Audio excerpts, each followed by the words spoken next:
మీ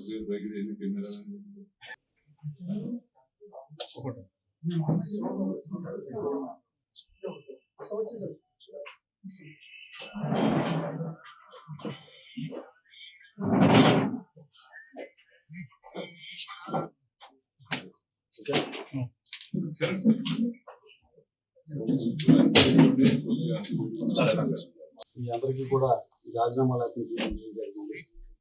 దీన్ని జగన్మోహన్ రెడ్డి గారికి పంపించి నా రాజీనామాని ఆమోదించవలసిందిగా కోరుతూ ఆయనకి లేఖను పంపించడం జరుగుతుంది. ముఖ్యంగా నా వ్యక్తిగత కారణాలతోటి గతంలో కిందట నెల ఆయన కలవడం జరిగింది. కలిసినప్పుడు ఆ రోజు ఆయన మే నెల దాకా మరి పార్టీ కార్యక్రమాలు అవి అని చెప్తున్నారు.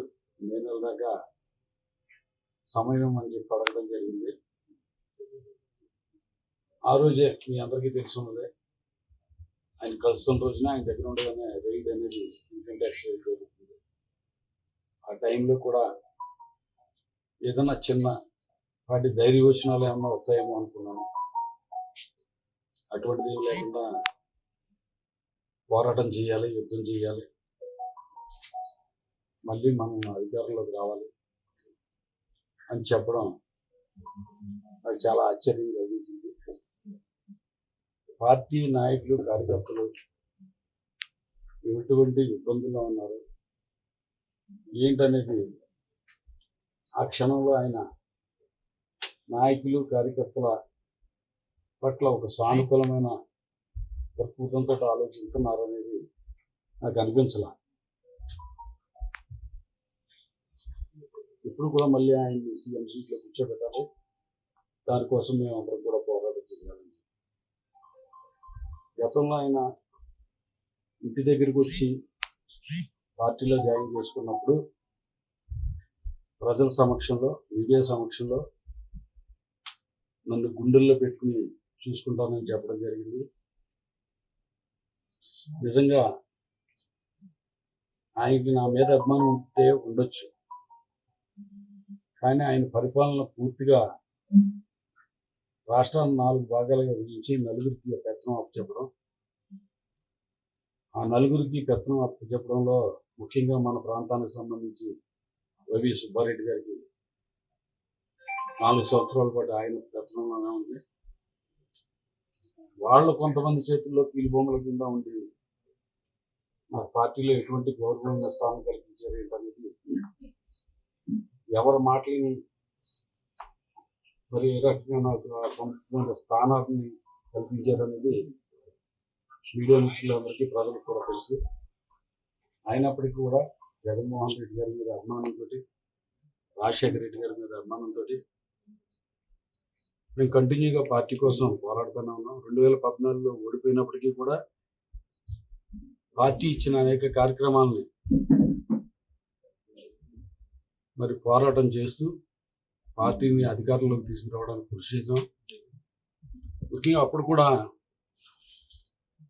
మేము అనుకునేవాళ్ళం, చెప్పేవాళ్ళం, పబ్లిక్లో మామూలుగా మాట్లాడేటప్పుడు అనేవాళ్ళు, పార్టీ నాయకులు, కార్యకర్తల పరిస్థితి ఎలా ఉందంటే అల్లూరి సీతారామరాజు సినిమాలో బ్రిటిష్ వాళ్ళ గిరిజనుల్ని బండలు మోయించేటప్పుడు కనీసం కొరడాలతో ఎలా కొడతారో అలాగా పార్టీ నాయకుల్ని, కార్యకర్తలను ఒక బానిసలాగా ఆ ఇచ్చే కార్యక్రమాలు వాళ్ళకి సాధ్యం కాదా, ఎంత కష్టతరమైంది ఏంటనేది ఆలోచించకుండా కార్యక్రమాలు పెట్టినప్పుడు దాంతో పోల్చుకునేవాడు. ఆయన కూడా రాజశేఖర రెడ్డి గారు, జగన్మోహన్ రెడ్డి గారి మీద ఉన్న అభిమానంతో అన్నీ కూడా భరించి మేము పోరాటం చేసాం. 14లో ఓటమి పాలైనప్పటికీ కూడా 19లో ఎన్నికలు కూడా సమాయత్తాయి. 14లో మున్సిపల్ ఎలక్షన్లు, జెడ్పీటీసీ ఎలక్షన్లో, పంచాయతీ ఎన్నికలు, ఇవన్నిటిని కూడా పోరాటం చేయడం జరిగింది. అనేక ప్రజా సమస్యల మీద పోరాటం చేయడం జరిగింది. ప్రత్యేక హోదా మీద పోరాటం చేయడం జరిగింది. పార్టీ ఏ పిలుపునిస్తే ఆ పిలుపుకి స్పందించి పోరాటం చేయడం జరిగింది.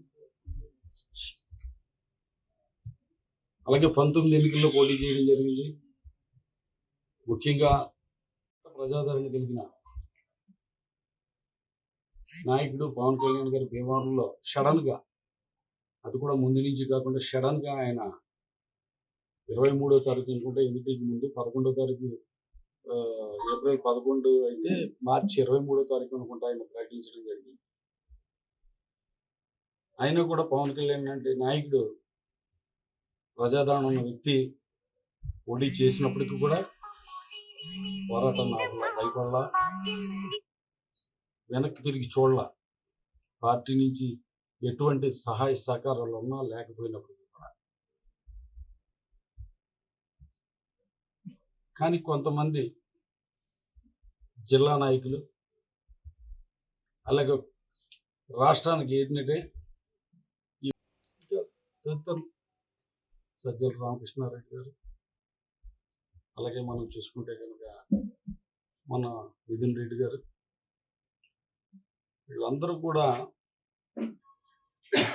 ఏ రకంగా నన్ను ప్రోత్సహించారు, ఏ రకంగా చేశారనేది మీడియా మిత్రులకి, జిల్లా ప్రజలకి, రాష్ట్ర ప్రజలందరికీ కూడా తెలుసు. భీమవరం నియోజకవర్గ ప్రజలందరికీ కూడా బాగా తెలుసు.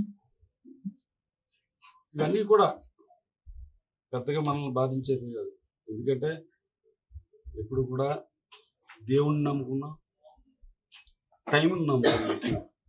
సరే, ఏది వచ్చినా రాకపోయినా మన అదృష్టం లేదనుకుని సరిపెట్టుకుని ఒక పేరు రావడం, నాకు మంచి పేరు రావడం అనేది ఇష్టం లేదు.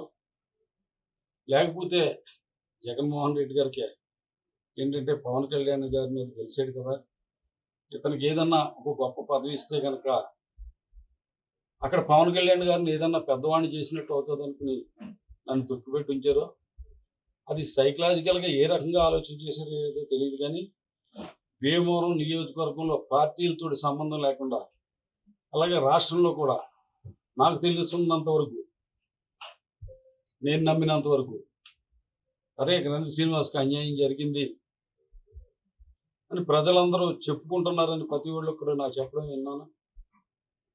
అయినప్పటికీ కూడా జగన్మోహన్ రెడ్డి గారితో ప్రయాణం చెయ్యాలనుకున్నప్పటికీ కూడా, కానీ జిల్లా నాయకులు కానీ, పై స్థాయిలో ఆయన కింద ఉండేవాళ్ళు కానీ చాలా చిన్న చూపు చూడటం, చాలా చులకనమైన మాటలు మాట్లాడటం, ఇవన్నీ జరిగినాయి. ఈ పరిస్థితుల్లో పార్టీకి, అలాగే ప్రాథమిక సభ్యత్వానికి నియోజకవర్గ ఇన్ఛార్జిగా రాజీనామా చేసి ప్రశాంతమైన జీవితం గడపాలని కోరుకుంటున్నా. ఇంతకాలం కూడా రాజకీయాల్లో నా వెన్నంటి ఉండి అనేక పోరాటాల విషయంలో కానీ, అలాగే భీమవరం అభివృద్ధి కోసం మరి ఏదైతే అసెంబ్లీ ఎన్నికల్లో నిలబడి 2 సార్లు ఎమ్మెల్యే అవ్వడానికి నాకు నా వెంట ఉండి నడిచిన ప్రతి పార్టీ నాయకులకి, కార్యకర్తలకి, ప్రజలకి అందరికీ కూడా ఈ సందర్భంలో నా హృదయపూర్వకమైన ధన్యవాదాలు తెలియజేసుకుంటున్నా. ఒక ల్యాండ్ మార్క్ లాంటి పనులు భీమవరం నియోజకవర్గానికి ఎన్నో చేశాను, అది గర్వంగా చెప్పుకోగలను. ప్రతి మంచి పని, చేసిన మంచి పని వెనకాల దానికి పెడద్దర తీసి దానికి అవినీతి జరిగిందని చెప్పి ఒక దుర్మార్గం ఏంటంటే, ఒక పేరు, మంచి పని చేయడం అంటే ఒక మంచి పేరు వస్తుంది. ఆ మంచి పేరు వస్తే ఆ పేరును కూడా చూసి తట్టుకోలేక విమర్శలు చేసేవాళ్ళని అనేక మందిని చూసాం. అటువంటి వారి విషయంలో ప్రజలందరూ కూడా కొద్దిగా అప్రమత్తంగా ఉండాలని చెప్పి, అటువంటి వారి మాటలు వాళ్ళకున్న విలువ ఏంటనేది గ్రహించాలని చెప్పి ఈ సందర్భంలో మీడియా పూర్వకంగా విజ్ఞప్తి చేసుకుంటాం. సరే, ఏ పార్టీ అవకాశం ఉంది సార్ త్వరలో? ఓటమిని గెలిపించారు ప్రజలు. జగన్మోహన్ రెడ్డి గారు కూడా చెప్పారు, చంద్రబాబు నాయుడు గారు ఏదైతే సూపర్ 6 చెప్పారో దీన్ని అమలు చేయలేరు. ఇదిగో ఇన్ని వేల కోట్లు నేను సంవత్సరానికి ఇచ్చాను. చంద్రబాబు నాయుడు గారు చెప్పిన హామీలన్నీ అమలు చేయాలంటే ఇన్ని వేల కోట్లు కావాలి. ప్రభుత్వం దగ్గర డబ్బు ఎక్కడ ఉంది? లేదు, కాబట్టి ఆయన అమలు చేయలేరు అని చెప్పాడు. జగన్మోహన్ రెడ్డి గారు చెప్పారు. నిజంగా జగన్మోహన్ రెడ్డి గారి మాటను ప్రజలు నమ్మారు. చంద్రబాబు నాయుడు గారు చెయ్యపోయినా పర్లేదు అని చెప్పి ఆయన ఓటేశారు. ఈ రోజు కూడా ఏమంటున్నారంటే, జగన్మోహన్ రెడ్డి గారే చెప్పారు కదా సూపర్ 6 అమలు చేయలేరని చెప్పి. మరి ఇప్పుడు అమలు చేయమని అడుగుతూ ఎలా అమలు చేయగలరు? జగన్మోహన్ రెడ్డి గారు దీనికి చెప్పాలి ప్రజలకు. ఇంత బడ్జెట్ అవుతుంది, ఇన్ని వేల కోట్లు కావాలి, చంద్రబాబు నాయుడు గారు అబద్ధపు హామీలు ఇస్తున్నారు, ఇది అమలు చేయలేరు అని చెప్పారు కదా. ఇప్పుడు మరి చేయలేరు అని చెప్పిన ఆయన ఇప్పుడు అమలు చేయమని చెప్పి ఎలా అడుగుతున్నారో అసలు నాకైతే అర్థం కావాలి. దాని మీద ఆందోళన చేయమంటాం, దాని మీద ఉద్యమాలు చేయమంటాం. ఇది ప్రజలకు అర్థమయ్యేటట్టు చెప్పాలి. సరే, పార్టీకి సంబంధించిన అనేక మంది నాయకులు, కార్యకర్తలు సచివాలయాలు కట్టారు, అలాగే ఆర్బీకేలు కట్టారు, అలాగే ప్రభుత్వానికి సంబంధించిన అనేక నిర్మాణ పనుల్లో, రోడ్లు, ఇటువంటి వాటిల్లో కూడా ఎన్నో అభివృద్ధి కార్యక్రమాల్లో తామంతా కూడా అప్పులు చేసి అవన్నీ కూడా ఖర్చు పెట్టి ప్రభుత్వానికి, జగన్మోహన్ రెడ్డి గారికి మంచి పేరు రావాలని చెప్పి ఎన్నో కార్యక్రమాలు చేస్తే వాళ్ళకి బిల్లులు సరిగ్గా చెల్లించలేకపోయారు. కార్యకర్తలకు విలువ లేదు. వాలంటీర్ వ్యవస్థ పెట్టిన తర్వాత పంచాయతీ ప్రెసిడెంట్లకు విలువ లేదు, నాయకులకు విలువ లేదు. సరే, ఏదో డబ్బులు ఏదేమో ఆర్థికంగా ఇబ్బందుల్లో ఉన్నారేమో, ఇవ్వలేకపోయారు అనుకున్నాం. కానీ ఆశ్చర్యకరం ఏంటంటే చంద్రబాబు నాయుడు గారి కూటమి ప్రభుత్వానికి 7,000 కోట్ల రూపాయల నిధులు అక్కడ అట్టుపెట్టి వెళ్ళాము మేము. 7,000 కోట్ల రూపాయలు నిధులు అక్కడ ఉంచి మేము వెళ్ళాం. ఇంకా ఈ ప్రభుత్వం ఎందుకు అమలు చేయడం లేదని అడుగుతున్నారు ఆయన. సరే, 7,000 కోట్ల రూపాయలు నిధులు అక్కడ పెట్టుకుని మన ప్రభుత్వ కార్యక్రమాలు చేసిన అభివృద్ధి కార్యక్రమాలకు సంబంధించి అనేక మంది కాంట్రాక్టర్లకు కానీ, రైతులకు కానీ, వీళ్ళందరికీ కూడా, అలాగే ఫీజు రియంబర్స్మెంట్కి సంబంధించి వీళ్ళందరికీ డబ్బులు చెల్లించకుండా మనం ఎందుకున్నాం అనేది ఇవాళ బయటకు వెళ్ళినప్పుడు అడుగుతూ ఉంటే కనుక సమాధానం చెప్పలేకపోతున్నాం. సరే, ఏదైనా కూడా జగన్మోహన్ రెడ్డి గారికి కోసం, రాజశేఖర రెడ్డి గారి కోసం ఇలాగ పోరాటం కొనసాగిస్తూ వెళ్దామంటే కనీసం మే నెల దాకా కూడా సమయం ఇవ్వకుండా, ఏదైతే కూటమి ప్రభుత్వానికి ప్రజలు అఖండమైన మెజార్టీ ఇస్తే సంవత్సర కాలం కూడా మనం వేచి ఉండకుండా వెంటనే ఈ ప్రభుత్వం ఇవన్నీ కూడా సూపర్ 6 అమలు చేయలేరు అని చెప్పిన వ్యక్తి అమలు చేయమని అడగడం ఎంతవరకు న్యాయం నాకు అర్థం కావడం. అంతేకాదు, రాజకీయంగా ప్రజలందరికీ తెలుసు, అలాగే భీమవరం నియోజకవర్గ ప్రజలకి అందరికీ కూడా ఏంటంటే, ఏదో గ్రంథి శ్రీనివాస అనే వ్యక్తి ప్రజలు గెలిపించారు. నేను గెలిచానంటే నన్ను ప్రజలు గెలిపించారు. నేను ఎవరినో ఓడించానని నేను ఎప్పుడు కూడా ఫీల్ అవ్వాలా. 2019లో కూడా గెలిచినప్పుడు నేను గెలిచానన్న ఫీలింగ్ లేదు. ఎందుకంటే 2014 ఎన్నికల్లో నాకు సుమారు 79,000 చిల్లర, అంటే 80,000 ఓట్లు వచ్చింది. కానీ 2019లో ఎన్ని వచ్చినాయి అంటే 70,000 ఓట్లు వచ్చినాయి. ఓడిపోయినప్పుడు కన్నా నెగ్గినప్పుడు 10,000 ఓట్లు తగ్గినాయి. దాంట్లో కూడా లెక్కేసుకుంటే కనుక ఒక 4,000 ఓట్లు క్రాస్ చేశారు. 66,000 ఓట్లే వచ్చినట్టు లెక్క. కొంతమంది జనసేన అభిమానులు ఒక 4,000 ఓట్లు నాకు వేయడం వల్ల నాకు 70,000 ఓట్లు వచ్చినాయి. గెలిచానని ఫీలింగ్ కానీ, గర్వం కానీ, అహంకారం కానీ ఎప్పుడు కూడా నేను ప్రదర్శించలేదు. నాకు ఫీలింగ్ కూడా 6 నెలల దాకా గెలిచానన్న ఫీలింగ్ కూడా లేదు నిజంగా. అయినా భీమవరం అభివృద్ధి కోసం ఒక టైంలో నీకు మంత్రివర్గంలోకి తీసుకుంటాం, జిల్లా వేరే ప్రాంతానికి ఇస్తామన్నప్పుడు ఎమ్మెల్యే పదవి కూడా రాజీనామాకి సిద్ధపడితే అప్పుడు ఆ రకంగా భీమవరానికి సేవ చేసుకుని ఈ విధంగా జిల్లా కేంద్రాన్ని తెచ్చుకోవడానికి సిద్ధపడ్డాం. అలాగా జిల్లా కేంద్రం ఇచ్చినందుకు ముఖ్యంగా జగన్మోహన్ రెడ్డి గారికి నా కృతజ్ఞతలు తెలియజేసుకుంటున్నా. అలాగే ముఖ్యంగా ఏదైతే ఒక మెడికల్ కాలేజీ భీమవరం పట్టణానికి ఇవ్వాలనుకున్నారో, ఇక్కడ భూముల కోసం ప్రయత్నం చేసినప్పుడు భీమవరం టు పాలకొల్లు రోడ్లో పెట్టమంటే భీమవరంలో ల్యాండ్ దొరకకపోతే పాలకొల్లు నియోజకవర్గానికి వెళ్ళింది. మెడికల్ కాలేజీ అక్కడ ఉండగా దగ్గరలోనే 10-14 కిలోమీటర్లో ఉండగా ఏరియా హాస్పిటల్ ఎందుకు కుదరదంటే ఏరియా హాస్పిటల్ కోసం 4 ఎకరాల భూమిని మా తండ్రి గారి పేరిట మేము దానం ఇవ్వడం జరిగింది. నాకు ఏమైనా సరే ఏరియా హాస్పిటల్ కావాలి.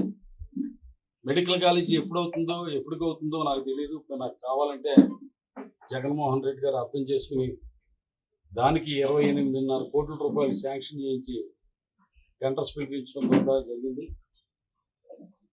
ఎప్పుడో రాజశేఖర రెడ్డి గారు ఉన్నప్పుడు మా భీమవరానికి ఏరియా హాస్పిటల్ కావాలని అడగడం జరిగింది. దాన్ని మరి నెరవేర్చినందుకు జగన్మోహన్ రెడ్డి గారికి ఈ సందర్భంగా నా కృతజ్ఞతలు తెలియజేసుకుంటున్నా. అలాగే ఈ అప్రోచ్ బ్రిడ్జిలు 3 బ్రిడ్జిలు రాజశేఖర రెడ్డి గారు ఉండగా డెల్టా మోటరైజేషన్లో 4 బ్రిడ్జిలు శాంక్షన్ పెడితే 3 బ్రిడ్జిల నిర్మాణం జరిగింది 10 ఏళ్ల కాలంలో. దానికి అప్రోచ్లు వేయలేకపోయారు. దానికి అప్రోచ్లకి సుమారు 38.5 కోట్లు అడిగితే ఆ 38.5 కోట్లు కూడా శాంక్షన్ చేశారు.